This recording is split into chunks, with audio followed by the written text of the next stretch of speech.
하나님 말씀 사도행전 3장 19절 보겠습니다.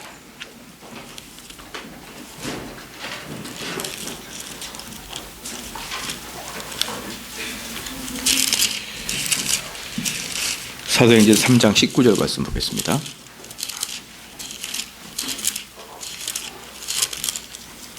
같이 한 목소리 읽겠습니다. 시작. 그러므로 너희가 회개하고 돌이켜 너희 죄 없이 함을 받으라. 이같이 하면 유쾌하게 되는 날이 주 앞으로부터 이를 것이요.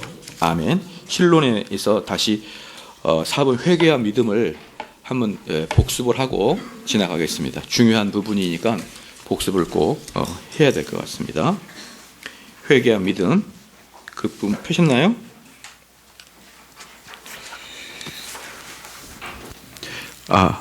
잘 들리시나요? 예.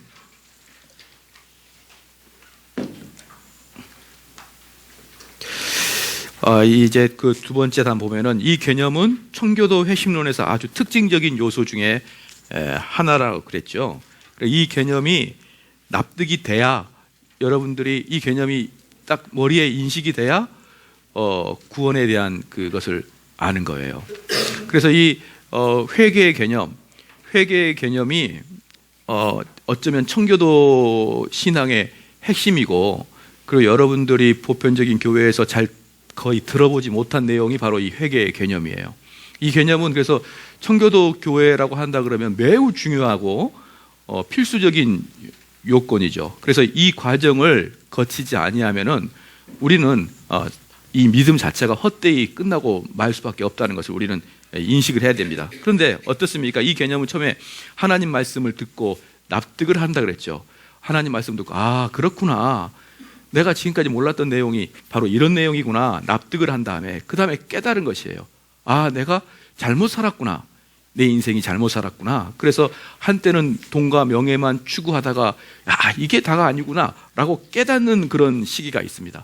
그러다가 이제 그러한 것들이 내가 얼마나 어리석었다는 것을 알고 내 마음에 통회하고 통분히 여겨서 눈물을 흘리면서 이렇게 회한을 하는 경우가 있다겠습니다. 자, 이 경우까지가 우리는 보편적으로 회심이라고 보지 않는다. 이게 청교도 신앙의 핵심이에요. 그러니까 청교도 핵심은 제가 지난번에도 말씀드렸지만 깨달아도 안 되는 거예요. 내가 눈물을 흘린다고 되는 것도 아닙니다. 그 다음 단계로 넘어가야 되는 것이에요. 그 다음 단계로. 그래서 그때도 말씀드렸습니다. 그래서 우리가 가장 어려운 게 뭐냐 그러면 여기 그 회한까지는 사람들이 많이 가요. 회한까지는 사람들이 많이 가서 울며 불며 자기 죄에 대해서 몸부림치며 이럴 때 이제 목사님들이 딱 거기에서 속아버리는 거죠. 얘가 심령이 아주 불쌍하게 됐구나. 그래서 그 사람은 어떻게 한다 그랬죠? 위로해주기 시작하는 거예요. 괜찮아, 너 정도 이렇게 눈물을 흘리면서 신앙생활 하는 사람이 몇 명이나 되겠니? 괜찮아 라고 하는 순간에 이 친구는 다시 뭐가 되는 거예요? 다시 원상복귀 돼버리는 것이죠. 그러니까 이 친구의 이제 납득을 하고 깨달았고 그 다음에 회한을 넘어가지 못한 상태에 회심으로 넘어가지 못한 사람들의 그 특징, 이 사람들은 자기의 무기 중에 하나가 우는 거예요. 아시겠죠? 울면은 되는 겁니다. 울면은 뭔가 크게 왔다라고 생각을 하는 것이죠. 그런데 이게 만약에 그 사람에게 마지막 그 데드라인이었다는 말이에요. 그걸 넘어서야 되는데 못 넘어서는 거예요. 어떤 사람은 크게 깨달아, 맞다, 인생이 이거구나, 크게 깨달은 것을 자기의 무기로 삼는 거예요. 그래서 맹하다가 뭔가 깨닫고 그러면은 자기가 뭔가 영혼적으로 뭔가 좋은 사람이라고 생각하는데 이거 것들은 전부 다 여전히 회심으로 보지 않는다는 것이죠. 그래서 그 부분에 대해서 사람들이 울 때 그 위로를 해주거나 그렇게 된다 그러면 어쩌면 그 사람은 얘들이 울 때 뭘 받습니까? 엄마의 손길을 받듯이 그가 막 몸부림치고 울 때 어떤 사역자나 목사님의 따뜻한 손길이 그를 어떻게 돼버려요? 다시 원상복귀를 시킬 수가 있단 말이죠. 그러니까 이럴 때는 사역자가 대단히 조심하고 세밀하게 쳐다봐야 된다. 그래서 제임스 패커가 뭐라고 했습니까? 다시 한번 읽겠습니다. 회심을 향한 첫 단계는 사람이 하나님을 어느 정도 알고 자기 자신과 자기의 의미와 그리고 자기의 죄를 어느 정도 아는 것에 있다. 둘째 단계는 죄성과 구체적인 죄들에 대한 깨달음인데 지혜로운 목사라면 이 단계에 있는 사람을 도와서 그런 깨달음을 더욱 깊게, 더 구체적으로 만들어야 된다. 그래서 중요한 게 뭐냐면 더 구체적으로 말해야 되는 것이죠. 더 구체적으로. 예컨대 어떤 사람은 명예에 대해서, 목사님 저는 명예에 대해서 약해요. 그러면 그 명예에 이렇게 찍으면 안 되는 거예요. 지금 너가 하고 있는 그 일에서 너가 무엇을 얻고자 하느냐, 딱 그 일을 찍어서 해주는 게 필요합니다.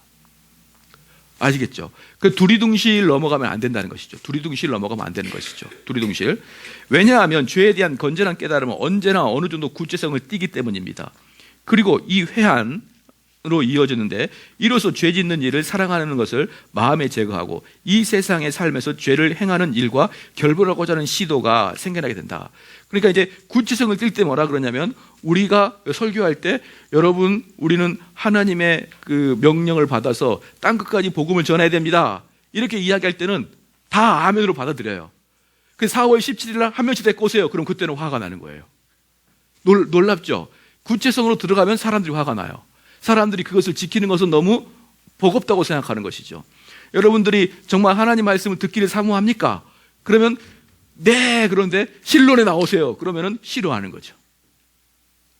그래서 항상 구체성으로 들어가야 그 사람의 본성이 나타납니다. 구체성이 들어가지 않으면 본성이 안 나타나요. 여러분들이 만약에 어디다가 비판한다, 뭐 이제 이 우파 애들이 너무 안 좋다, 그러면 신문 조중동 너무 안 좋다 이렇게 쓰면은 아무도 여러분에게 타치하지 않습니다. 그런데 구체적인 신문 탁 하나 명명에 있어서 이 신문에 문제가 있다, 그럼 그 신문에서 난리가 나는 거예요. 항상 두리뭉실한 것은 자신을 공격하는 게 아닙니다. 구체적으로 딱 들어가게 되면은 그 사람의 본성이 딱 드러나게 되는 것이죠.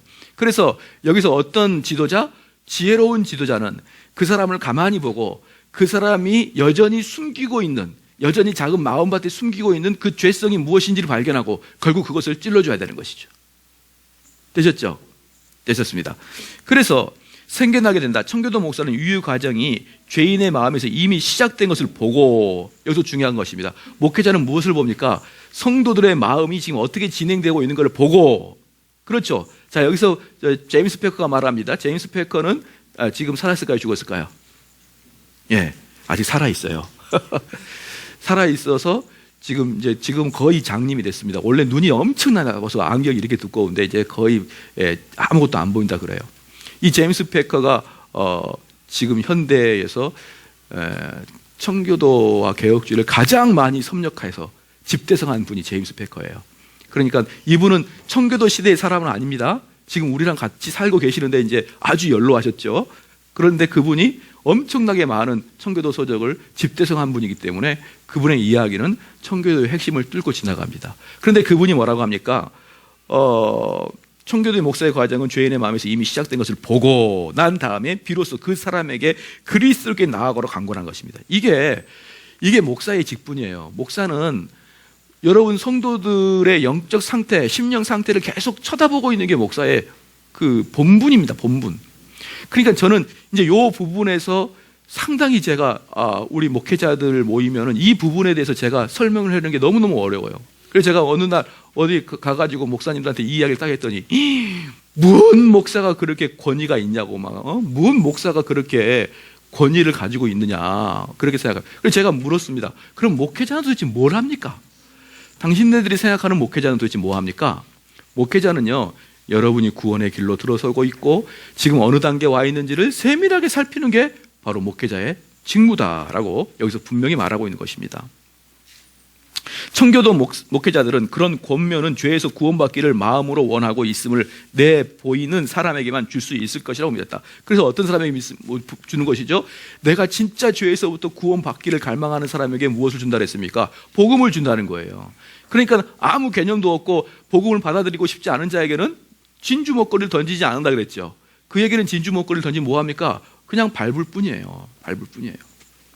사람이 죄에서 구원받기를 원해야만 비로소 그 사람에게 죄에서 구원하실 구주를 순전하고도 진작에 받아들일 수 있다. 그래서 다시 보면 납득, 깨달음, 회환, 그 다음에 회심의 단계로 들어서는데 바로 이 회환에서 여기서 뭡니까?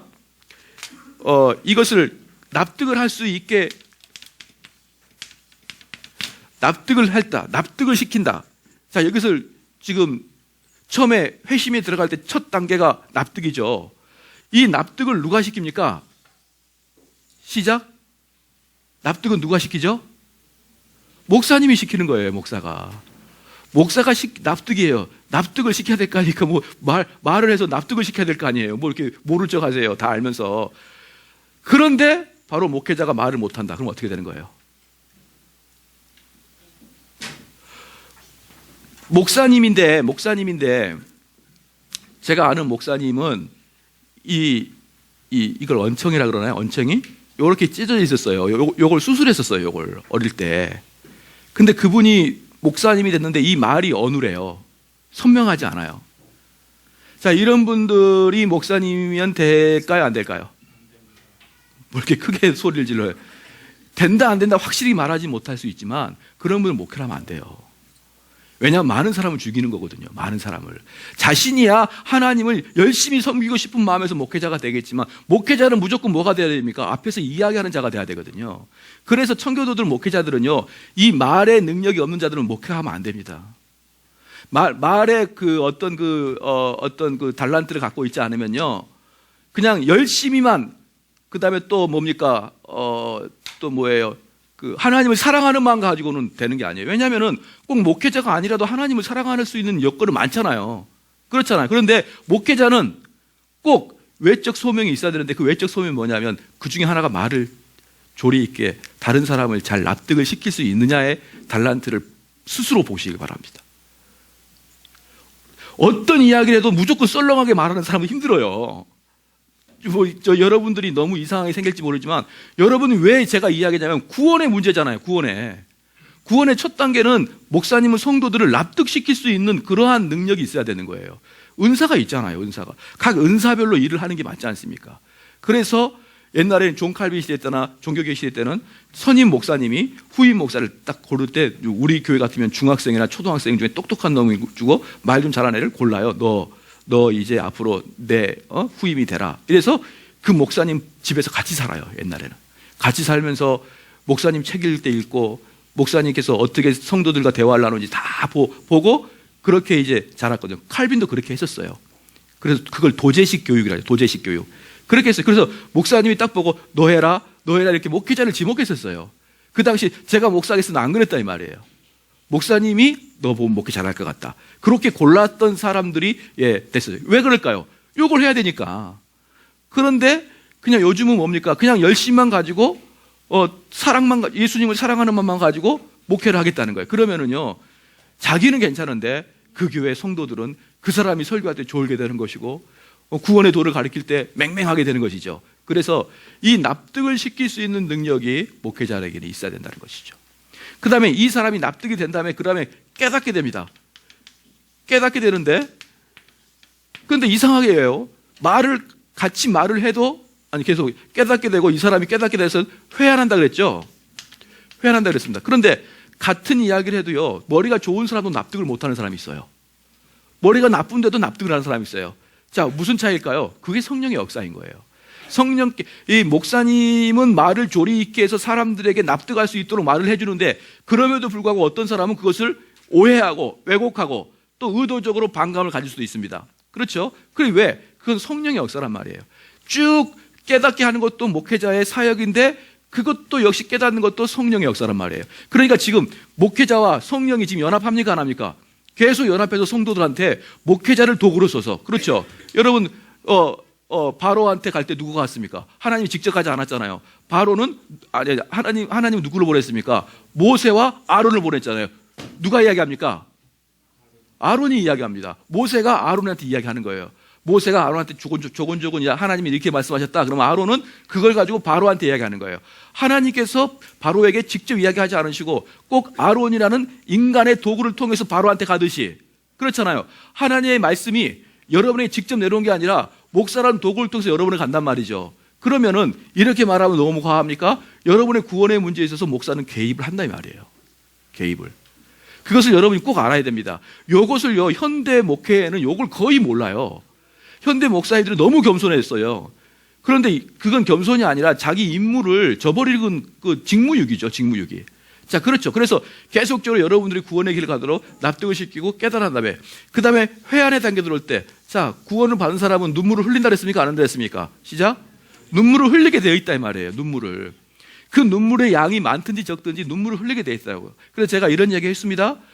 빵 소리가 난다고 해서 다 다이너마이트가 터진 거 아니지만 모든 다이너마이트는 빵 소리를 내게 되어 있다는 거예요. 그렇죠? 그러니까 여러분들이 눈물을 흘릴 때 그게 구원을 말하는 건 아니지만 구원을 이룰 수 있는 믿음이 있는 사람들은 눈물을 흘리는 참회가 과정이 있어야 된단 말이에요. 그러면 여기 다음에 그래서 성령께서 직접적으로 강력하게 개입을 하시죠. 왜? 이때는 이제 거듭남의 단계니까. 자, 그럴 때 여러분 마음속에 느낌이 온단 말이죠. 아, 나가 성령이 와서 나에게 회심을 시키는 거야. 이럴 때 이제 회심을 단계 들어가는데 요 단계, 회한의 단계, 즉 눈물도 흘리지 아니하는, 그래서 눈물의 그 통에도 자복이 없는 그런 그 공동체한테 이 과정을 넘어서 그리스도인으로서 어떻게 살 것인가에 대한 설교 자체가 크게 의미가 없다 이거예요. 크게.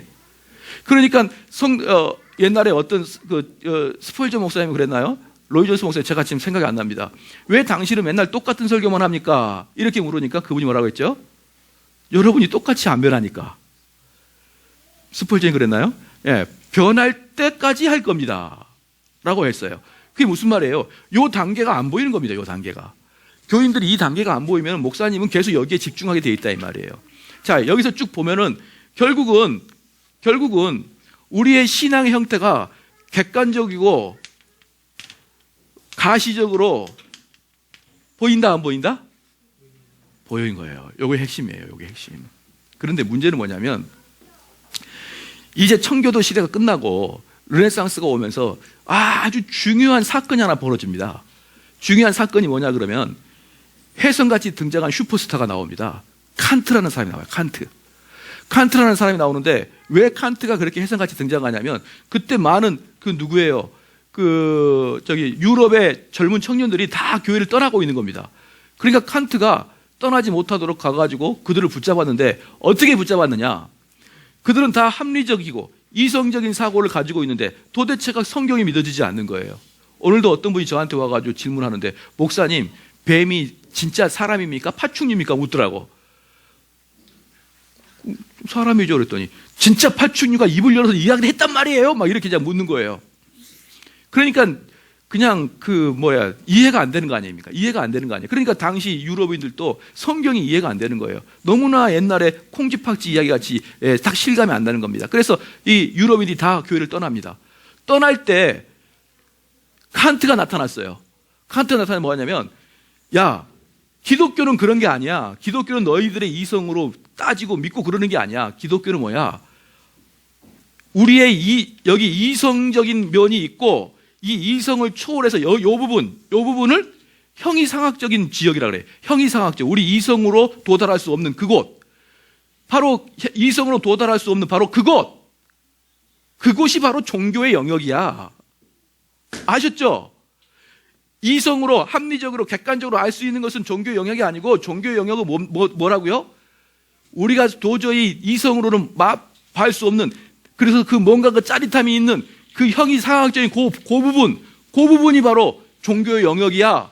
그러니까 너희들 젊은이들아, 종교 영역을 학문처럼 따져가지고 하지 말고 그 형이상학적 부분에 들어가서 거기서 그게 종교 영역이야. 이러면서 칸트가 나온 이후에 유럽 사람들이 다시 교회로 몰려들기 시작하는 거예요.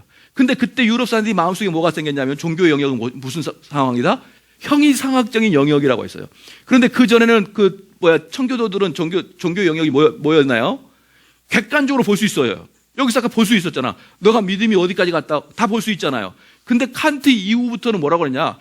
종교는 누가 터치할 수 없는 부분으로 들어갑니다. 종교는. 그래서 너 믿음이 별로 없어 보여. 이 자체가 금지가 돼버려요. 아시겠습니까? 내가 봤을 때는 여전히 구원의 단계에 못 들어왔어. 이거 자체가 칸트 이후는 금지입니다. 그럼 칸트한테 누가 영향을 받았느냐? 아십니까? 칸트 철학자한테 누가 영향을 받았을까요? 신학자. 슐라이어 마어라는 사람이 있어요.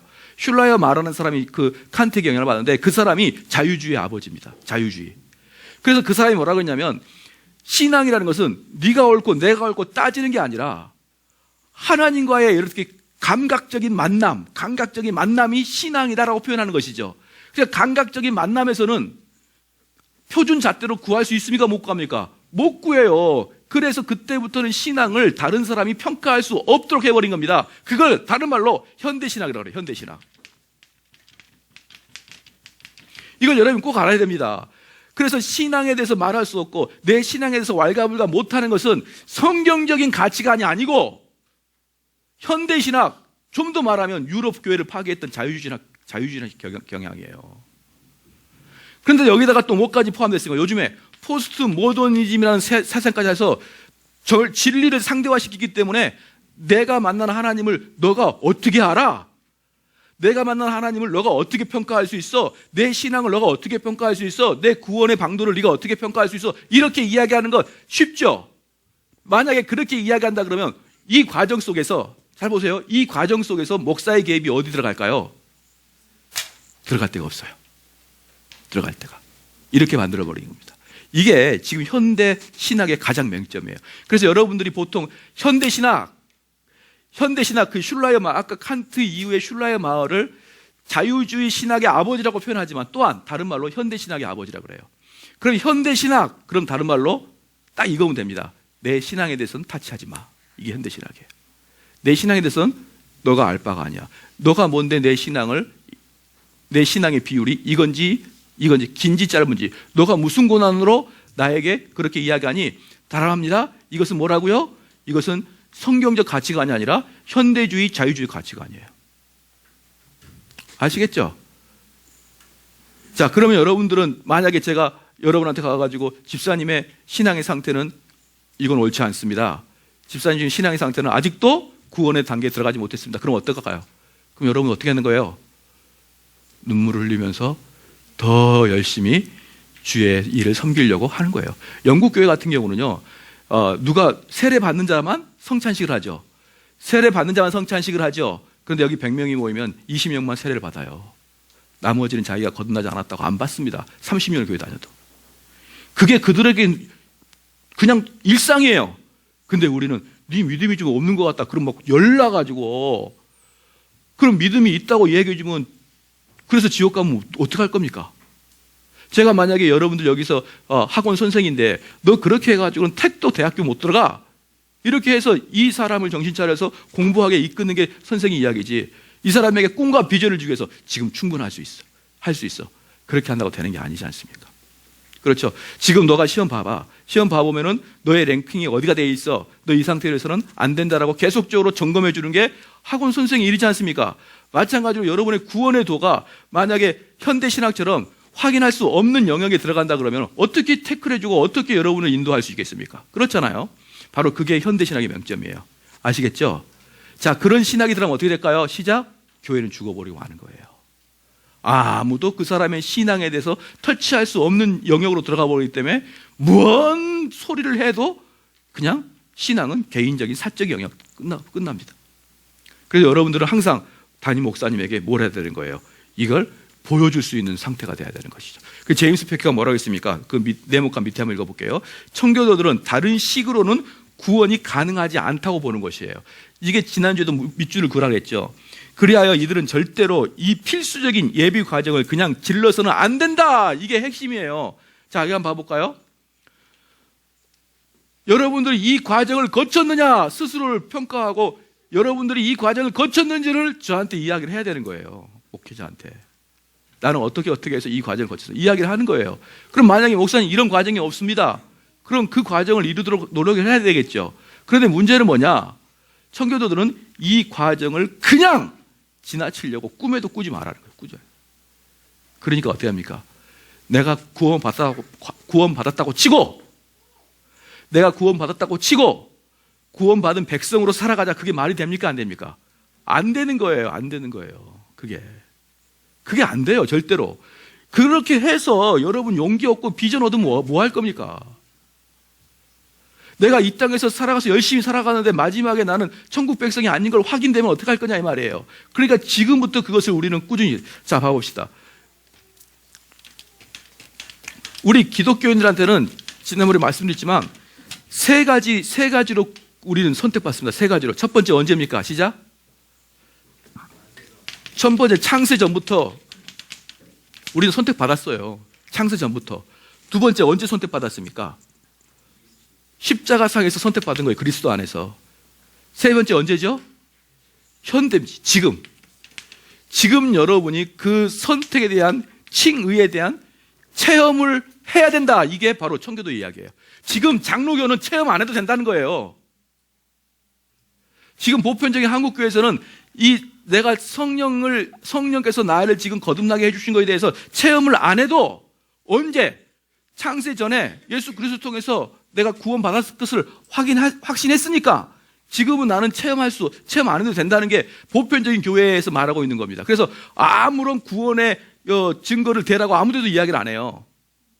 그런데 원래 개혁교회, 원래 청교도들은 현대, 지금 내가 구원받음에 대한 체험이 있느냐를 따집니다. 그래서 지금 받았다 그러면, 내가 지금 받은 그러한 경험이 있다 그러면, 왜? 소급해가지고, 나는 창세전에 구원을 받은 자였구나. 이렇게 이야기하는 거예요. 아시겠죠? 자, 요 부분, 지금 현재 내가 성령으로 구원의 체험을 해야 된다. 이게 여러분 꼭 기억해야 됩니다. 그냥 어리둥절 대충 구렁이 담 넘어가듯이 이제 구원을 받았겠지 이렇게 지나가면 절대로 안 되는 것이에요.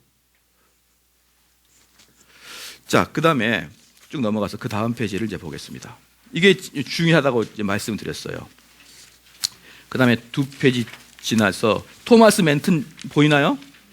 토마스 맨튼 이겠습니다. 세 줄짜리인데요. 이 가운데 어느 것이 먼저냐고 물으신다면 대답하기 곤란합니다. 회심의 역사에서 어느 것이 먼저 오고 어느 것이 나중에 온다는 식으로 구별을 할 수 있을 만큼 시간의 구별이 분명히 나타나지 않습니다. 그 역사는 모든 것이 한데 뒤섞여서 나타나는 것이죠. 그러니까 이러한 것들도 뒤섞여서 나타나요. 그러면은 회심한 그 회한이 있는 이후에 어느 정도 있다가 회심을 하느냐, 그것은 모르는 거예요. 왜? 그 회한이 있으면서 곧바로 회심할 수도 있고, 회한이 계속 진행되다가 어느 순간에 회심할 수도 있고, 그것은 시간상의 순서가 아니다. 무슨 순서다? 논리상의 순서다. 시간은 동시다발적으로 올 수가 있죠. 예를 들어서 뭡니까? 내가 말씀을 듣고 말씀을 듣고 깨닫자마자 눈물이 펑펑 쏟아지고 그 순간에 회심할 수도 있죠. 그렇죠? 그러니까 이것은 시간의 순서가 아닙니다. 그냥 이론상의 순서예요. 이론상에 듣고 이해하고 깨닫고 회한을 누리고 그 다음에 회심하는 과정은 이론이지 실질적으로 한 방에 그렇게 될 수도 있다. 되셨죠? 자, 그게 바로 토마스 맨튼이 한 이야기입니다. 구원에 이르는 믿음은 곧 생각과 자세의 변화가 수반되는 믿음이다. 마음의 정신과 의지의 변화로 이루어지는 회개가 하나님과 자기 자신과 죄와 의에 대한 사람의 자세에 영향을 미치는 것이다. 중생이 없이는 사람의 사고방식이 철저하게 폐허갈 수밖에 없습니다. 중생의 죄인의 정신을 본질적으로 새롭게 만들고 따라서 사람의 생각과 느낌의 급진적인 변화가 생겨나는 것입니다. 여기서 분명하죠. 자, 여기서 계속 지금 여러분에게 말해주면 뭡니까? 회심하는 자들의 마음의 상태를 이야기해드리니까 여러분들이 이것이 있는지를 보란 말입니다. 없으면은 천부당 만부당이에요. 내가 회심했다는 것에서 천부당 만부당입니다. 그래서 중생의 죄인의 정신을 본질적으로 새롭게 만들고 따라서 사람의 생각과 느낌에 급진적인 변화가 생겨나야 됩니다. 중생이 회개와 믿음을 시행케 함으로써 죄인의 마음속에서 소리를 바라는 것입니다. 여기 뭡니까? 죄인의 마음속에서 실질적인 느낌이 온다는 말이에요. 실질적인 그 소리의 그 느낌이 온단 말이에요. 그래서 누가 가르쳐주지 않아도 이것은 성령께서 지금 나에게 회심의 역사를 하고 있다는 것을 스스로 알고 있도록 확신을 주시는 겁니다. 자, 그렇죠. 동시에 청교도들은 회개가 그저 마음의 일반적인 변화에 이루어진다고 보지 않았습니다. 그런 변화들은 아주 구체적이고도 세세하게 지각한다고 보는 것입니다. 지각한다는 게 뭡니까? 느낌이 온다는 거예요. 느껴진다, 안다. 크리스토퍼 로브라는 사람이 죄인들에게 자신의 느낌을 오해하지 말라라고 하면서 이런 것을 썼습니다. 도덕적인 감동을 여러분 속에 임하시는 성령의 역사로 잘못 오해하지 않도록 조심합니다. 도덕적인 감동은 그저 겉사람에게만 영향을 주지만 성령의 역사하심은 속사람에까지 미칩니다. 도덕적인 감동은 그저 죄의 행동을 억제하기만 하지만 성령의 역사하심은 죄의 습관을 제거합니다. 여러분 착각하지 마십시오. 여기서 성경 말씀 듣고 삶이 좀 변했죠. 그거는 아무것도 아니에요.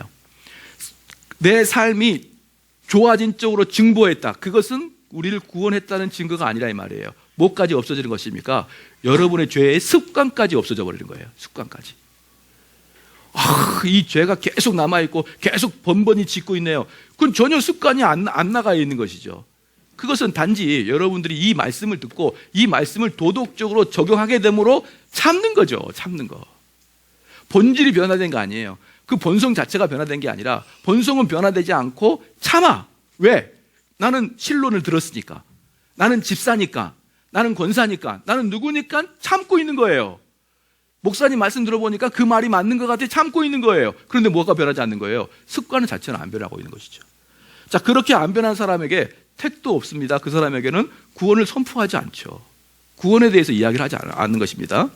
그 다음에 도덕적인 감동도 죄를 억제하도록 만들어줍니다. 그것은 하나님을 생각하고 거룩을 사랑하며 죄를 미워하는 데서 나오는 것이 아니라 심판을 두려워하는 데서 나오는 것이에요. 심판을. 자, 내가 만약에 이 청년을 보기 싫어서 뺨을 한 대 때리고 싶어요. 그런데 내 마음의 본성의 변화가 아니라 때렸다가는 병원비도 물어줘야 될 것 같고 제가 나한테 또 경찰에 고발하면은 뭐 몇 주라도 감옥에 들어갈 것 같은 그 심판이 두려워서. 그렇죠? 내가 만약에 부적절한 일을 했으면은 그 이후에 오는 그 공포를 두려워해서 죄를 멈출 수 있다 없다? 멈출 수 있다는 거예요. 멈출 수 있다. 그것은 구원과 상관없는 일반 도덕적인 수준이다 이 말이에요. 그렇죠? 그러니까 여러분들이 예전에는 죄를 지었을 때는 겁 없이 지었어요. 근데 지금은 죄를 지으려고 그러면 좀 겁이 나. 자, 거듭남의 증거입니까? 아닙니까? 여전히 아니다는 거예요. 여전히 아니다. 네, 여전히 아니다는 것이죠. 회개란 죄에 대한 미움의 변화이므로, 여기서 중요한 게 미움입니다. 죄에 대한 미움. 그러니까 늘상 말씀을 드리지만 내가 이제 세례를 받았으니까 담배를 끊어야지. 이건 담배를 미워하는 겁니까? 안 미워하는 겁니까? 안 미워해요. 담배를 미워하는 거 어떻습니까? 냄새 나와서도 구토가 나는 거예요. 자, 그게 본성이 변한 거란 말이에요. 그게. 그러니까 여러분들이 죄를 지었어서 옛날에. 근데 내가 성경 공부를 해보니까 죄를 지면 벌 받겠구나. 안 해야겠다. 그것은 뭐죠? 담배를 잠시 끊는 거랑 똑같아요. 그런데 그게 구토가 날 정도로 그 옛날에 지었던 죄가 너무너무 싫어하고 혐오스러울 때까지 여러분이 회개를 아직 회심을 보류하고 있어야 된다 이 말이에요. 회심을. 되셨습니까? 그러니 사람이 자기의 죄들을 모르고서야 어떻게 죄에 대해서 마음을 바꿀 수가 있겠습니까? 이 말입니다. 청교도들은 회개와 믿음을 그렇게 강조하지만 동시에 이 두 개는 어느 것도 사람의 공로가 될 수 없는 것이죠. 왜냐 그러면은 완전히 회개는 뭡니까? 그것을 미워하게 되는 마음이 생기기 때문에 여러분들이 그것을 나는 미워해야지 마음 먹는다고 된다 안 된다? 안 되는 거예요. 안 되는 거예요. 안 되는 겁니다. 아시겠죠? 자, 우리 한번 손을 한번 들고 해봅시다. 손을 들고. 예. 어떠한 죄도 가까이 가지 말자. 올려야죠. 어떠한 죄도 가까이 가지 말자. 이렇게 죄가 싫어지냐고 이렇게 해가지고 이런 쓸데없는 일들 하지 말라는 거예요. 아시겠죠? 이렇게 외적인 구호 외치고 외적인 다짐해가지고 될 것 같냐 이 말이에요. 그런 구호 외쳐가지고 되지 않는다. 그런 것은 안 된다. 그래서 우리 청교도들은 그런 거 하지 않아요. 그냥 하나님 말씀 전하면 속으로 스물스물 공포가 쌓여서 하나님께 쫓아가려고 하는 마음이 생기는 것이지 막 구호 외치고 몇 번 삼세창하고 막 그렇게 해서 여러분과 제 마음이 바뀌려고 했으면 초등학교 때 이미 바뀌었다. 그렇죠? 그래서 데이비드 클락슨이 여러분이 회개가 하나님을 만족시킬 수 있거나 여러분의 죄로 말미암아 하나님께 저지른 잘못을 복구시킬 수 있다고 생각해서는 안 됩니다. 죄로 말미암아 하나님께 가해진 해악을 회개로서 변상할 수 있다거나 죄로 말미암아 망가뜨린 하나님의 존귀하심을 회개로서 회복시킬 수 있다는 식으로 상상해서도 안 됩니다. 우리의 회개에 대해서 징벌이 내리지 않는 것만 해도 그야말로 하나님의 긍휼하심인데 회개가 받아들여지니 그것이야말로 긍휼하심이요 은혜가 아닐 수 없다. 자, 회개는 말이죠. 회개는 죄로부터 돌이켜 하나님께로 향하는 죄로부터 돌이켜 하나님께로 향하는 사람의 올바른 응답을 회개라고 합니다. 죄로부터 돌이켜 하나님을 향하는 올바른 응답이 회개입니다. 그러면 회개는 회개는 내가 가던 방향에서, 죄의 방향에서 돌이켜 이게 하나님을 바라보는 것이 회개라. 그러면 믿음이란 무엇인가? 하나님께로 가는 것이라면 믿음이라는 건 무엇이냐? 구원을 위해서 오직 예수 그리스도에게로 돌아서는 걸 구원이라고 그러는 거예요. 그러니까 회개하고 구원이 좀 다르죠. 회개는 죄로부터 하나님께 돌아서는 것이고, 믿음은 구원을 위해서 예수 그리스도에게 돌아가는 거예요. 자, 그러면은 여러분들 이제 쉽죠? 회개는 뭡니까? 죄로부터 돌아서서 하나님을 바라보는 것이 있어야 되는 것이죠. 그래서 지금까지 죄를 많이 져서 인생 자체가 어떻게 됩니까? 180도 변한 역사가 있느냐? 그 회개예요. 자, 두 번째, 그럼 믿음은 무엇이냐? 내가 예수 그리스도에게 달려가고 있느냐? 이게 믿음인 거예요. 그래서 만약에 여러분들이 구원은 뭘로 받습니까? 시작. 믿음으로 받습니다. 믿음이 뭡니까? 그냥 믿는 거예요. 이거 아니죠. 믿음은 뭐냐? 첫 번째, 회개, 죄로부터 돌이켜 하나님께 돌아서고, 그 다음에 예수 그리스도에게 달려가는 것, 이걸 믿음이라고 그러는 거예요. 아시겠죠? 그럼 당연히 그걸로 구원을 받죠. 그래서 사람들이 뭡니까? 뭘로 구원받니? 믿음이요. 그런데 보편적인 사람은 믿음을 뭘로 표현합니까? 입으로 따블따블한 걸 믿음으로 표현하는 거예요. 뭘로 받지? 믿음이요. 어떻게? 그냥이요. 그냥 믿는 거예요. 1년 내내 물어봐요. 무슨 답이 나오나? 그냥 믿어요. 그냥 믿으면 되는 거예요. 왜 자꾸 목사님은 거기다 율법을 끼우려고 그래요? 뭔가 행위구원을 끼우려고 그래요? 그냥 믿어요. 그냥 믿어요. 그냥 지옥에 가는 거예요. 그냥 뒤도 안 돌아보고 바쁘니까. 믿음에 대한 여러분들이 고백도 못하면서 무슨 믿습니까? 알아야 믿으죠. 알아야 면장을 하죠. 근데 믿음에 대한 고백도 못하는데 무엇을 믿냐고요? 무엇을? 무엇 믿니? 그냥이요. 예수님 믿어요. 예수님 어떻게 믿니? 그냥이요. 우리는 그냥신이 대한예수 장로교 그냥 교회. 토마스 아담스입니다. 우리가 믿지 않으면 그것은 우리가 아직도 죄 가운데 있다는 것이요. 우리가 회개하지 않으면 죄가 아직 우리 속에 있다는 것입니다. 제임스 패커입니다. 성인의 경우 하나님께서는 미리 준비시키지 않고서 그를 회심시키지 않으신다. 그러나 하나님께서는 모든 사람의 마음을 똑같은 방식으로 깨트리지는 않아요. 그렇죠? 각자 다른 방식으로 깨트립니다. 깨트리긴 깨트려요. 근데 어떤 사람은 성경 읽다가, 어떤 사람은 설교 듣다가, 어떤 사람은 경건서적을 읽다가, 어떤 사람은 길을 가다가, 어떤 사람은 집에서 밥을 먹다가 갑자기 마음이 깨지는 거예요. 방법은 다릅니다. 방법은 획일하지가 않아요. 굿윈이 말처럼 어떤 사람의 경우는 회심이 급작스럽게 이루어지고 예비적인 과정이 한순간에 이루어진다. 어떤 경우는 오랜 시간이 걸리기도 한다. 번연의 경우처럼 그리스도 안에서 평안을 찾을 때까지 수년이 소요되기도 했습니다.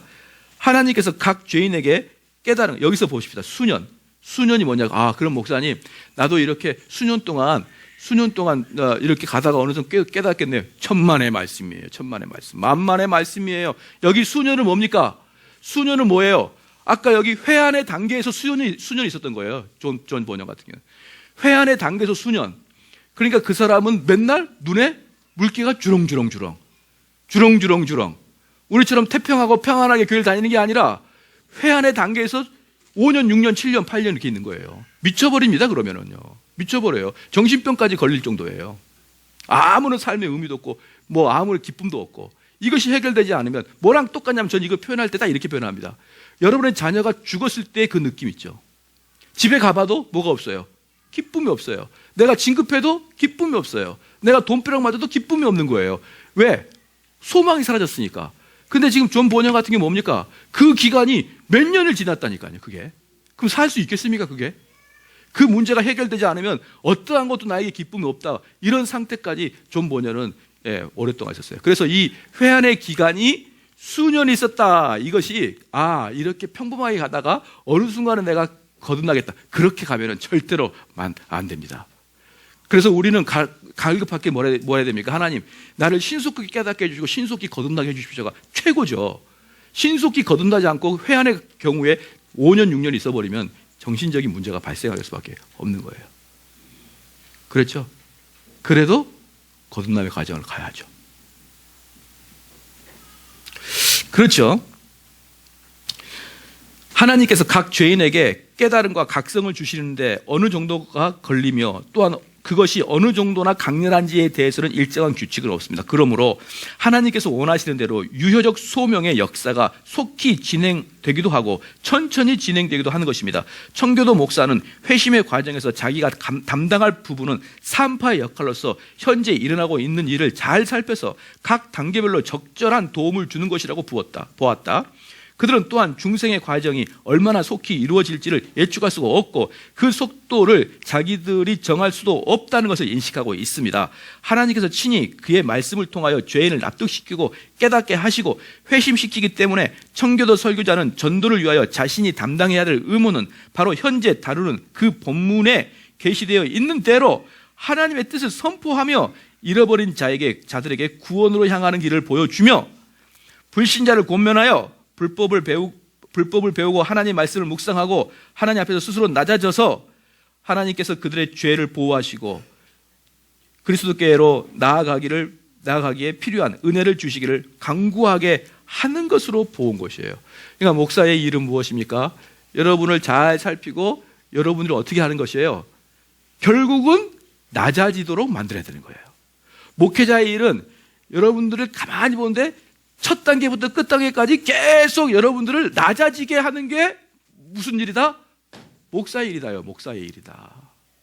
그런데 목회자가 낮아지도록 말씀을 강하게 하고 찌러 누르고 그 사람의 양심을 찌러 누르고 어쩔 때는 눈물이 나도록 권면하는데 퉁 튀는 게 나가버리면 어떻게 되는 거예요?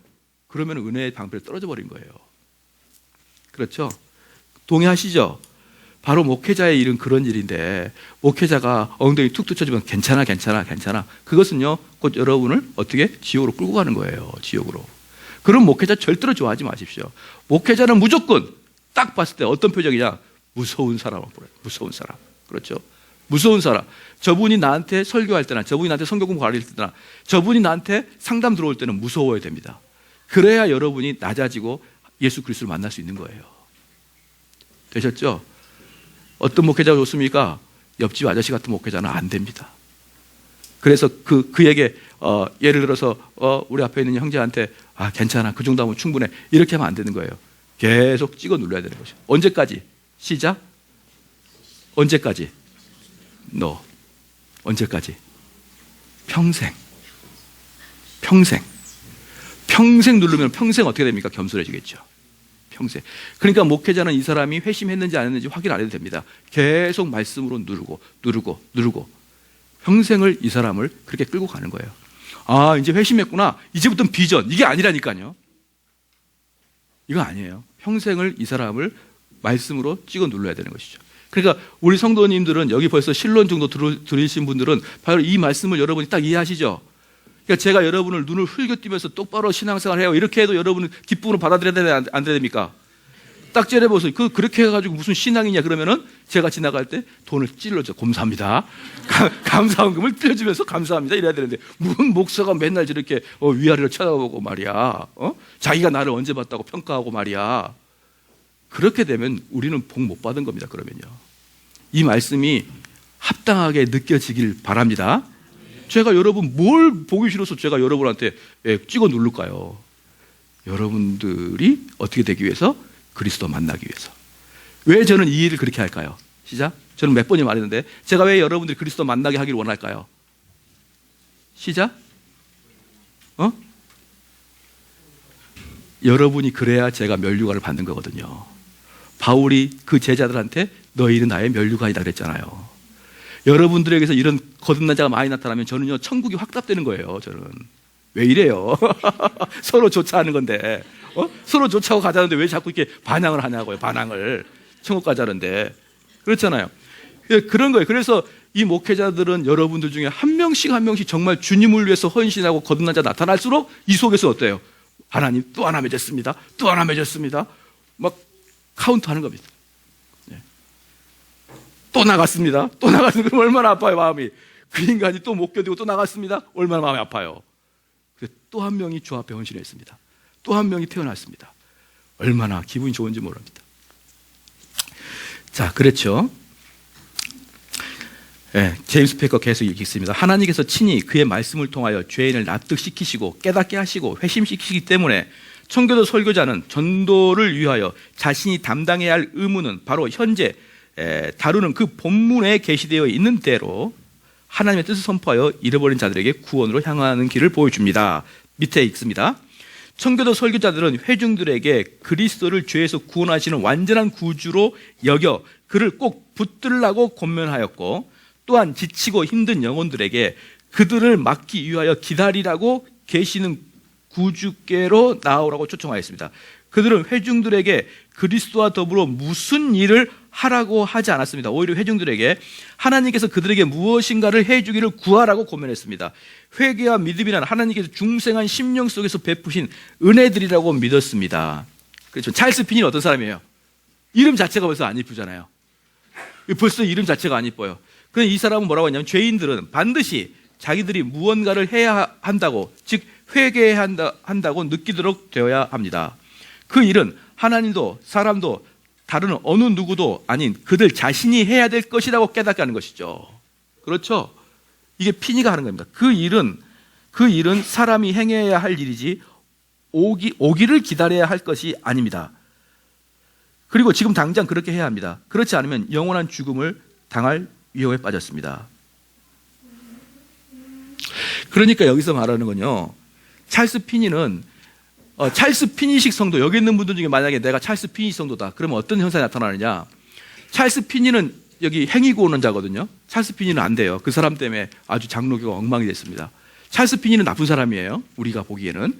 찰스 피니가 어떻게 만들었냐 그러면, 목사님이 이렇게 딱 말하잖아요. 그럼 찰스 피니식 성도는 어떻게 되냐? 아, 목사님 이렇게 말했으면 했으니까 나는 이제부터 이렇게 해야지. 곧바로 행동이 나와요. 곧바로. 그런데 정통 청교도들은 목사님 설교를 들으면은, 목사님 성경 공부를 하면은 어떤 반응이 나타날까요? 정통 청교도의 설교를 들으면은 성도들은 어떤 반응이 나타날까요?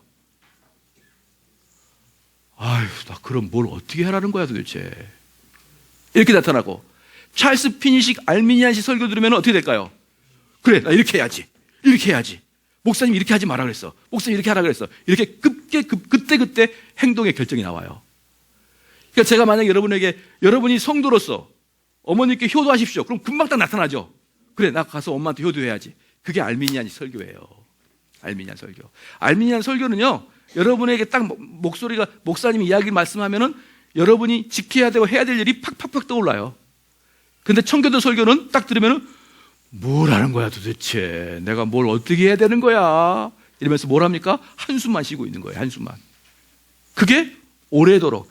제가 지금은 좀 덜 그럽니다. 옛날에는 했다 그러면 뭐라고, 네 설교를 들으면 도대체 뭘 해야 될지 모르겠다. 근데 지금 성도들 계속 듣는 사람이 조금씩 알기 시작해요. 느낌이 와요. 그죠? 무엇인가를 자기 속에서, 왜? 뭐니까? 이 격동과 역동이 누구를 통해서 일어나니까? 성령을 통해서 일어나니까 이게 느낌이 오기. 그런데 성령이 아니라 내 의지로 하는 사람들은 이거 하십시오, 저거 하십시오. 그때 딱딱딱 나타난 것이죠. 자, 쉽죠? 알미니안 설교, 청교도 설교 구별하기 쉽죠? 왜들 다 구별하면서 못해요? 딱 들으면, 아, 이렇게 살아야겠다. 그리고 비전의 설교는 거의 알미니안 설교죠. 꿈과 비전의 설교는 거의 알미니안 설교죠. 아, 나 이렇게 해야겠다, 저렇게 해야겠다. 금방 나오니까. 좀 더 보겠습니다. 그 찰스 피니는 그렇게 하는 겁니다. 현대의 전도자들은 피니조차 넘어서서 회개의 메시지를 무시하거나 혹은 복음의 내용에서 삭제해버린 일이 비일비재다. 회개를 이제 이야기를 안 하는 거예요. 현대 복음주자들은 회개 자체를 이야기를. 제가 만약에 4월 17일 날 여러분이 친구 한 명씩 데리고 왔는데 어디서 그렇게 앉아서 회개 못하겠냐 이렇게 이야기하면 여러분 얼마나 민망해요. 그러니까 지금은 전도 초청 가도 좋은 것만 이야기합니다. 좋은 것만. 우리 교회가 얼마나 좋은 줄 아세요? 우리 교회는 얼마나 행복한 줄 아세요? 이게 전도잔치에서 교인들한테 가르쳐준 내용이에요. 여러분 교회는 안 그러죠. 그런데 보편적인 교회는 그래요. 여기가 얼마나 좋아.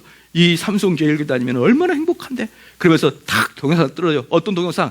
아이들이랑 같이 뛰어노는 하하호하는 그런 가족들을 보이는 동영상. 우리 교회면 이렇게 가정이 행복해질 수 있다는 동영상. 젊은 사람들이 기뻐서 날뛰는 동영상. 점프하는 동영상. 그걸 보여주고 있어요. 왜? 우리 교회면 어떻게 되니까? 기쁘니까. 그렇죠? 자, 여러분은 그런 거 전도자에 안 가봤죠? 지금은 그렇게 합니다.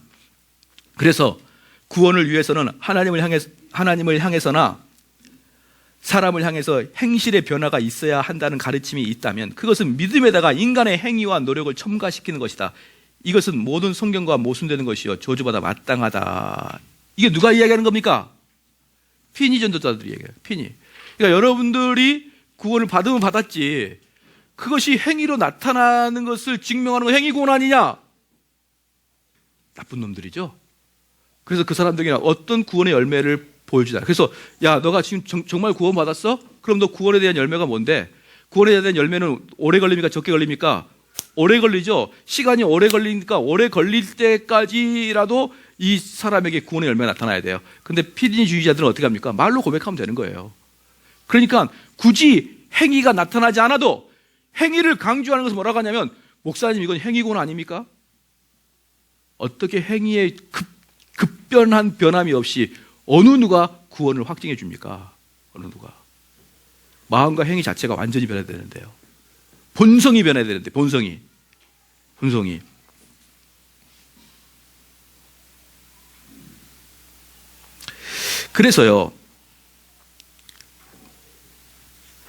그래서 이제 여기 한번 볼까요? 찰스 피니자는 어떻게 되냐 그러면은 찰스 피니자는 어떻게 되냐? 우리 청교도들은 그럼 목사님 구원을 어떻게 확인합니까? 입으로 고백한다고 됩니까? 안 됩니까? 안 되죠. 그러면 그 당시에 자 여기서 찰스 피니자가 오늘 여러분들 중에 예수님을 영접하사 손 들으세요 이렇게 하면은 손을 들죠. 우리 김영란 시대 손 들었었죠. 근데 김영란 시대 자세히 생각해봐요. 자주 들었죠. 들었죠. 그 예를 들었어요. 근데 어디 집회 가면은 손 들으면 또 들고 싶어요.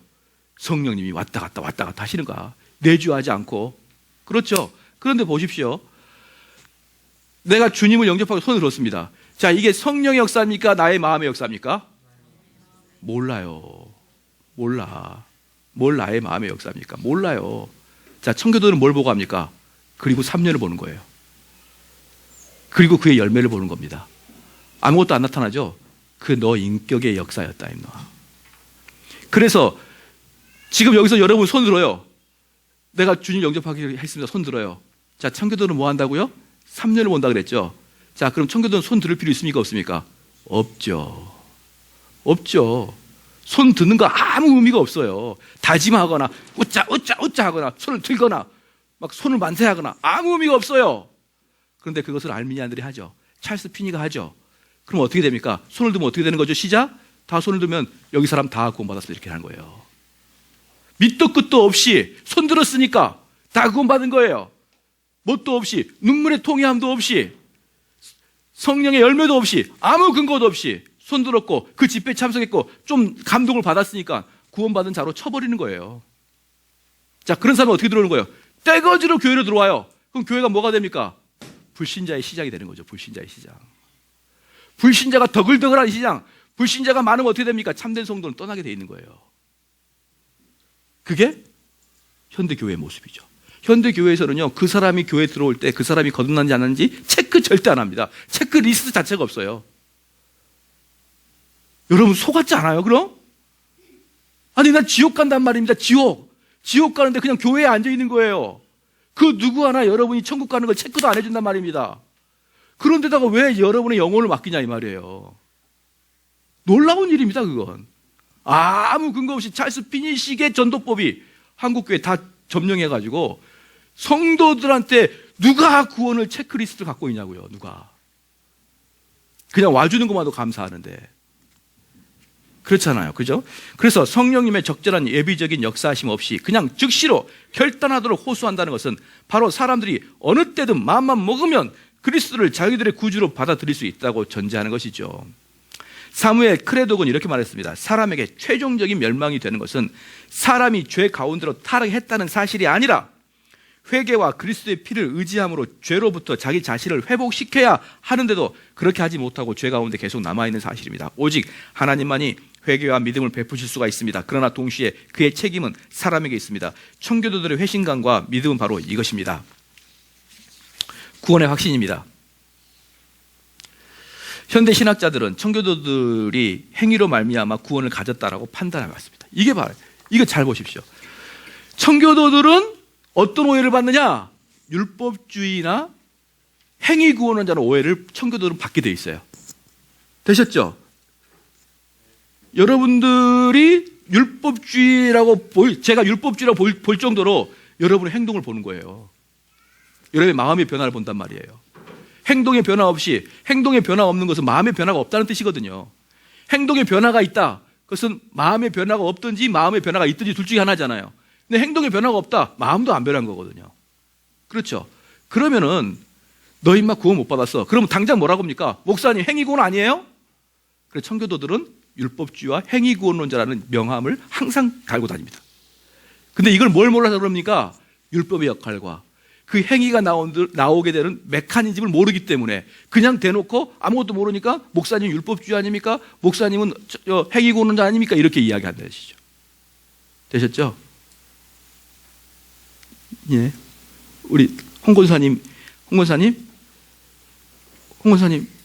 입신하셨군요. 예. 좋습니다. 예. 뭐 때에 따라서는 입신도 가능해요. 우리는 뭐 다 그런 거 오픈하고 있어요. 예, 그렇습니다. 힘드세요, 삶이. 그러나 구원의 확신을 이야기할 때는 좀 눈을 뜨시길 바랍니다. 그래서 왜냐하면 그들이 구원 얻는 믿음에 대한 가시적인 증거를 크게 강조했기 때문입니다. 청교도들은 확신이 이 사람의 구원에 필수적인 것이 아님을 인식하면서도 양떼들에게 믿음에서 확신으로 나아가는 과정이 점진적이라는 것을 기억해야 됩니다. 확신은 예수님을 아는 데서 일어나는 것이니 그를 증거해 주는 성경 말씀을 부지런히 공부하라고 가르쳤습니다. 그리고 자기가 구원받는 잘하는 증거를 사람들에게 보여주어야 할 책임이 있다고 깊이 인식했습니다. 그러므로 청교도들은 믿음이 약한 자를 권하며 그들을 위로했습니다. 그들은 하나님의 선물로서 그 표현의 정도가 경우마다 다르다고 생각했습니다. 즉 무슨 말입니까? 확신은 언제 생긴다? 내 마음에 확신은 언제 생긴다? 목사님 2015년 8월달 바로 그때입니다 이렇게 하는 게 아니라 그때 그렇게 하는 게 아니에요. 확신은 그때 내가 어떤 느낌을 받았어. 그런데 성경 말씀을 계속 배우면서 점차적으로 확신내는 거예요. 점차적으로 그때 확신이 든 게 아니고 점진적인 확신. 아까도 말씀드렸지만 뭐라고 했습니까? 청교도들의 구원과는 오직 이 일이라고 이야기하잖아요. 근데 그 중에 하나가 여러분의 확신과는 성경을 배울수록 이러한 요소들이 여러분 마음에 나타나는 것을 알고 확신을 하는 것이지 뭔가 뜨거운 경험을 통해서 그때 눈물을 쏙 빼서 바로 그때 내가 확신했습니다 라고 하는 것은 뭐다? 속을 수 있는 확률이 대단히 높다. 여러분 속을 수 있는 대단히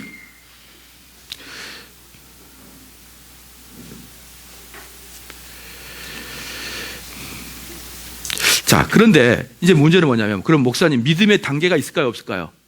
믿음의 단계가 있어요. 믿음의 단계가 있는데 어떤 사람은 믿음이 높아요. 어떤 사람은 믿음이 미천해. 그렇죠? 믿음이 높은 사람도 있고 믿음이 낮은 사람도 있어요. 자, 그들의 모양 형태가 비슷할까 안 비슷할까요?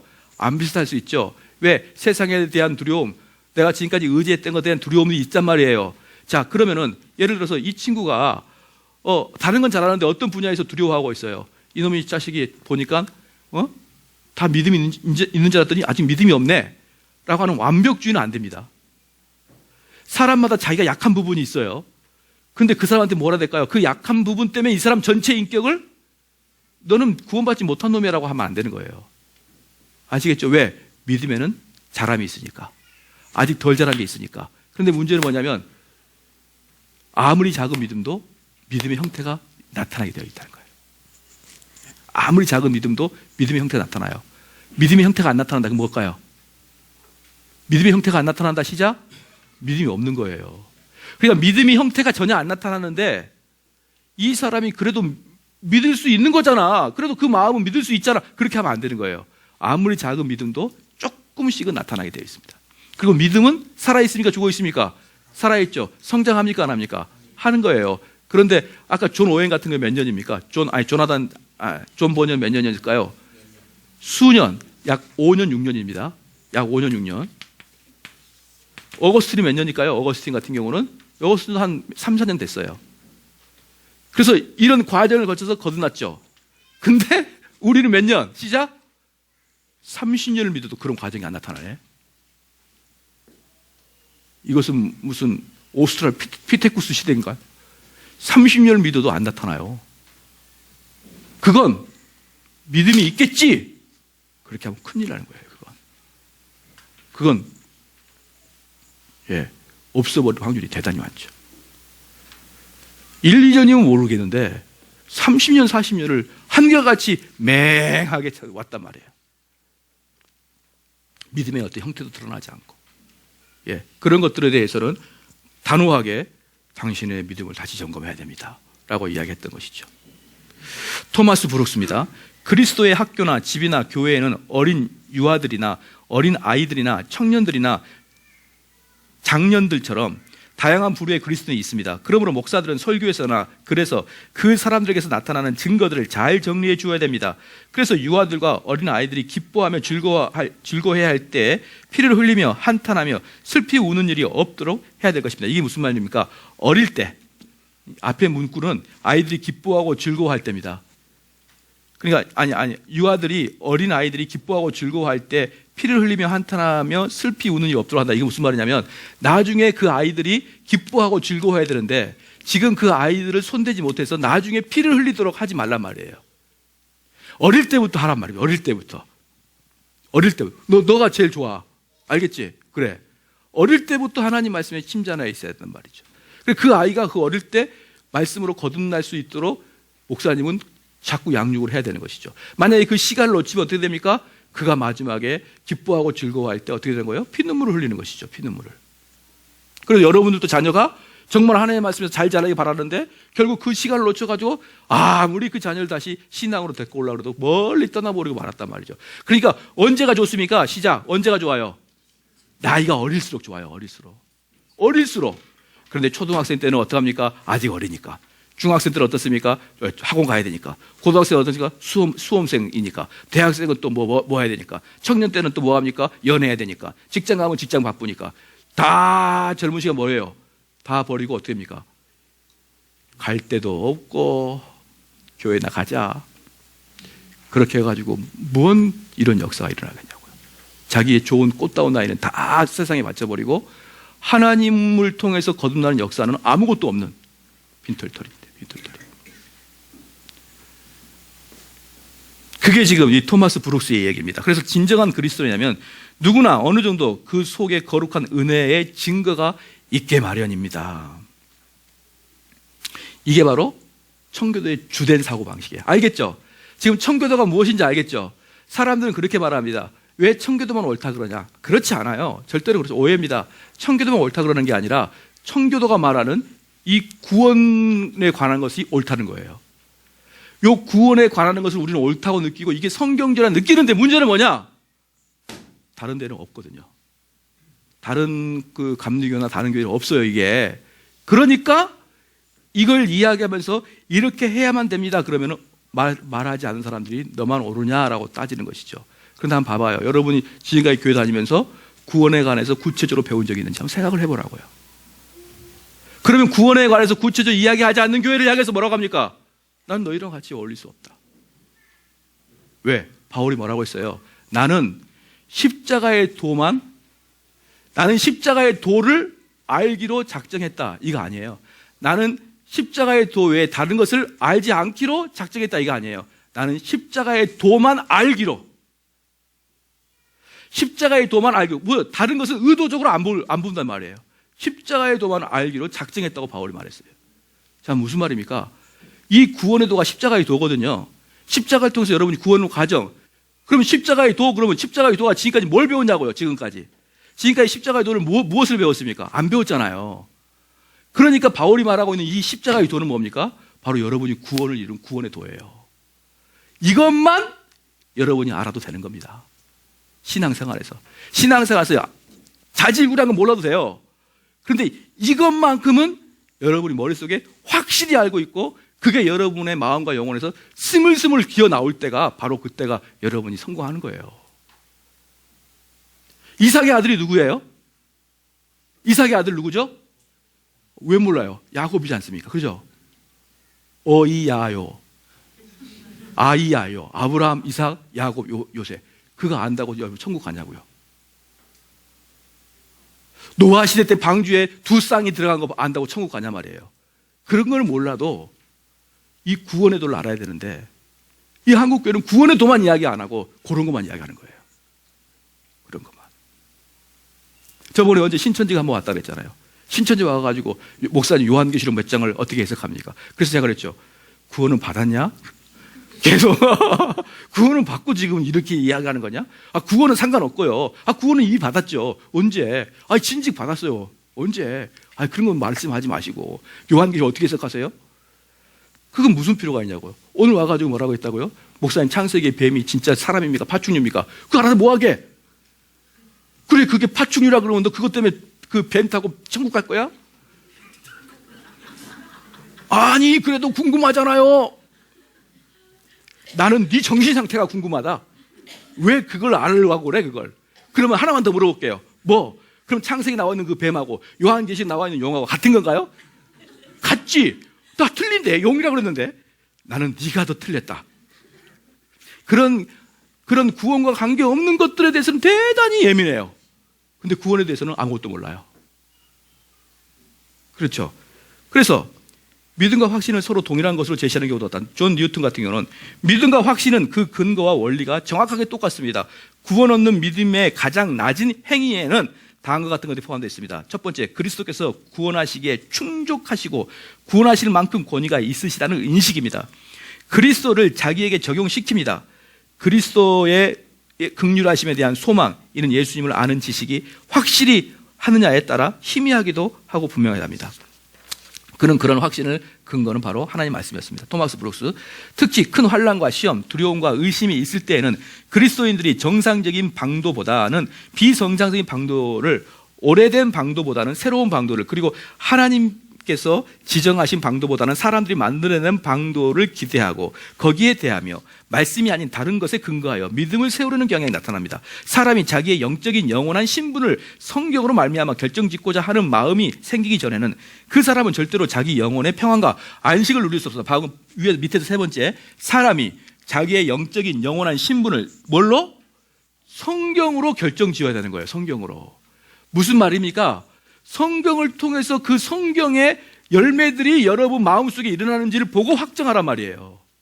그 전에는 여러분이 스스로 확증한다 그래도 깊은 마음속에 안 돼요. 안 돼. 확증 안 됩니다. 왜? 누구보다 날 잘하니까. 누구보다 날 잘하니까. 나는 구원받았어. 확신해. 그렇게 마인드 컨트롤 하지만 그 속의 내면에는 나는 아무것도 근거가 없는데? 나는 뭘 근거로 확신하고 있지? 그런데 뭘 하라 했습니까? 성경으로 말미암아 결정지어라. 성경의 그런 그 덕목들이 내 마음속에 싹 트고 있는지를 보고 결정하라. 그 사람은 절대로 자기 영혼의 평안과 안식을 누릴 수가 없는 법입니다. 그러한 자는 너무너무 평안한 거예요. 왜 그럴까요? 나는 죽어도 하늘나라 가니까. 그렇죠? 청교도들은 성경을 구원의 확신 문제를 결정하는 최종적인 권위로 보았으므로 중생하지 않는 자들에게는 거짓된 소망을 갖게 하거나 참된 믿음이 없는 사람들은 구주님의 발 아래로 끌어다 놓는 일을 할 수가 없다. 동시에 그들은, 자, 여기서 중요한 게 뭡니까? 참된 소망을 갖지 않는 자에게 가장 중요한 게 뭐예요? 가장 위험한 게 뭡니까? 이거 한번 봐볼까요? 참된 소망을 갖지 않는 자에게 가장 위험한 게 뭐예요? 목회자가 그 사람을 발밑으로 끌어내릴 수가 없어요. 그 사람이 아직 참 구원을 못 받았거든요. 구원의 단계에 이르지 않았어요. 그럼 그 사람이 구원을 받을 수 있는 방법이 뭡니까? 그리스도 앞에서 무릎을 꿇어야 되잖아요. 근데 자기가 구원 받았다고 속으로 오해하는 사람은 그를 끄집어다가 그리스도 발밑에 꿇어 앉히지 못한다니까요. 벌떡벌떡 일어나는 거예요. 나 구원 받았는데 이러면서. 왜? 언제 받았니? 돈으로도 못 가요. 하나님 나라. 어릴 때 구원 받았대. 믿음으로 가는 나라, 하나님 나라. 아무것도 모르면서 노래만 부르면 되는 거예요, 그게. 그래서 지가 어릴 때 받았어. 언제 받았어? 그러면 구원 받지 않았는데 구원 받았다 생각하니까 그리스도 앞에 꿇지 못하는 거예요. 그게 청교도들은 성도들을 가장 경계하는 게 바로 그거였어요. 그래서 청교도들의 설교는 누구를 대상으로 한다? 시작. 위선자를 위선자를. 이 교회는 누가 있습니까? 참된 신자가 있고, 그 다음에 어떤 신자가 있어요? 믿음이 연약한 자가 있고, 세 번째 어떤 신자? 위선자가 있습니다. 위선자가 누구예요? 위선자는 속이는 사람이 아닙니다. 위선자는 자기가 스스로가 자기가 거듭났다라고 생각하는 사람은 위선자예요. 남을 우리가 한국에서 말하는 것처럼 위선을 떤다 그게 아니고 자기는 여전히 거듭남의 징표가 없는데 나는 거듭났다는 것을 그냥 그렇게 생각하는 사람이 위선자예요. 근데 청교도의 설교의 목표는 바로 그 사람이거든요. 믿음이 연약한 자하고 믿음이 강한 자는 설교 목표에서 좀 배제가 돼요. 왜? 그 사람은 어떤 말씀도 영향을 받고 크거든요.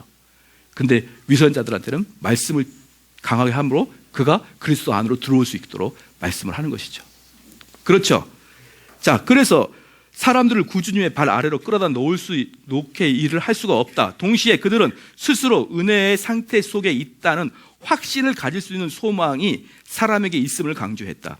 이러한 소망은 그저 추측이나 개연성 있는 생각만이 아니었다. 그것은 신적인 구원의 약속과 성령의 내적인 은혜와 죄에 대한 변화된 상태를 보여주는 외적인 증거에 근거한 틀림없는 믿음의 확신. 뭡니까? 구원의 약속, 성령의 내적인 은혜, 죄에 대한 변화, 이런 것들을 세 가지로 보아야 되는 거예요. 그냥 하나만 보는 게 아닙니다. 청교도들에게 확신이란 오직 성령께서 베푸신 사역으로서 사람들이 시행하거나 줄 수 있는 것이 아니었다. 확신을 얻는데, 그러니까 여러분들이 목사님께 와가지고 목사님 저 구원 받았습니까? 물어보면 됩니까? 안 됩니까? 안 돼요. 목사님 줄 수 있는 게 아니에요. 그것은 여러분이 성령께의 확신을 받아야 되는 것이죠. 신자는 누구나 하나님께 값없이 주신 것을 성령으로 말미암아 알 수 있게 되는 것입니다. 그러므로 청교도들은 모든 신자들 각자가 주께서 요구하시는 순종의 의무를 시행하는 가운데 기쁨과 평안과 즐거움을 체험하기 위하여 부지런히 자신의 부르심과 택하심을 견고히 하여야 할 책임이 있습니다. 어떻게? 부지런히 자기의 선택받음에 대한 확신을 받기 위해서 계속 하나님 말씀에 침전하고 노력하고 여러분의 성화의 과정을 이뤄나가도록 여러분 해야 되는 것이에요. 그래서 어떻게 합니까? 나도 이러한 모습들이 나한테 나타나네? 아이고 기뻐라, 아이고 기뻐라. 그러면요 어떻게 되는지 알아요? 밤에 잠을 못 자요. 너무 행복해가지고. 와, 먹어봐야 아는데 그 기쁨은요 여러분 잠을 못 자게 합니다. 잠을 못 자게 해요. 열받아서 잠 못 자는 사람도 있긴 하지만 그런 기쁨으로 잠을 못 자는 것이죠. 그런데 바로 이 점에서 많은 사람들이 청교도를 오해하고 있는 거예요. 여기서 부지런히 은혜의 방편 아래 있으라 이렇게 하니까 어떻게 됩니까? 이 사람이 맨날 교회만 오라고 하는 것 같아요. 왜 김영란 집사님 갑자기 크게 감격을 하는데 때에 따라 웃을 때도 안 이쁠 때가 있군요. 예.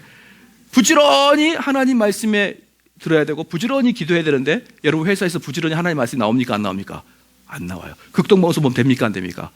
그 바도통 복 받는다는 얘기만 나와요. 그러니까 어디 와야지? 교회 와야지 말씀이 들리니까 자연스럽게 교회를 자주 오게 되는 거예요.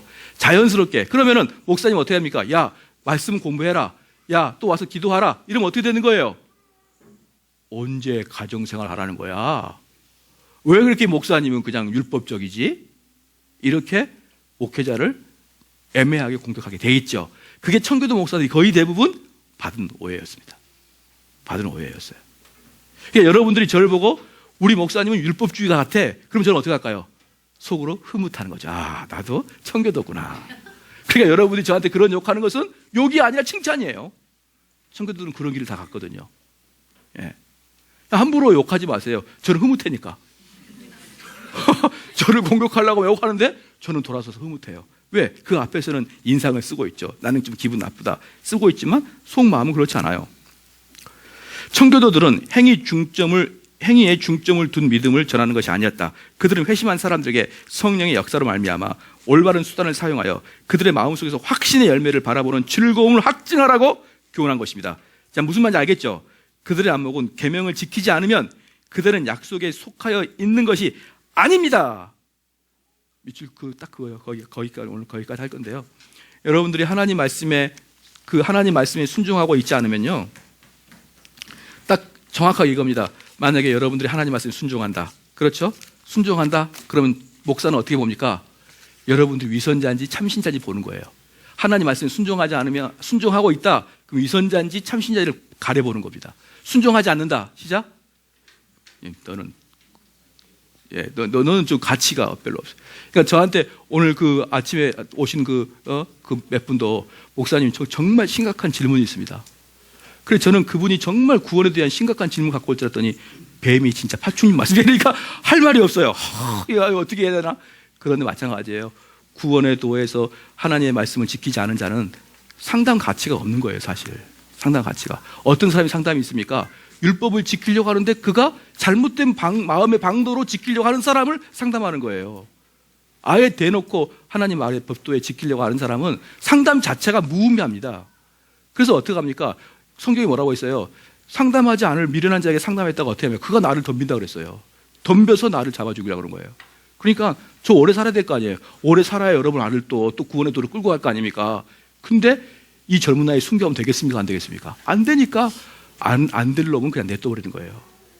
그가 하나님이 또 언젠가 만져서 그의 마음을 돌이키겠지만 안 될 때는 찾아가서 막 설득하고 그러지 않아요. 여러분 봐보세요.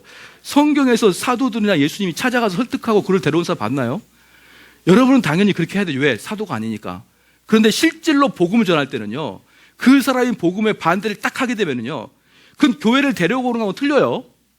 교회를 데려오는 것은 복음을 듣게 하는 것이고, 복음을 듣고 그 복음을 반대하는 거하고는 전혀 틀려요. 그런데 복음을 반대한다? 그러면 설득이 필요 없는 거예요. 그런데 막 반대하는데 가서 좀 더 설득하고 왜 그러시냐, 뭐가 문제가 있느냐, 내가 좀 바꿀게요. 그렇게 해가지고 데려오면 된다, 안 된다? 안 되는 거예요. 착각하지 마세요. 전도는 꾸준히 눈을 뜰 때마다 교회에다가 앉혀놓고 그 사람의 말씀을 듣게 하고, 복음을 계속 듣고 마지막에 복음을 반대한 사람은 설득을 해도 안 된다 이 말이에요. 질문 있으십니까?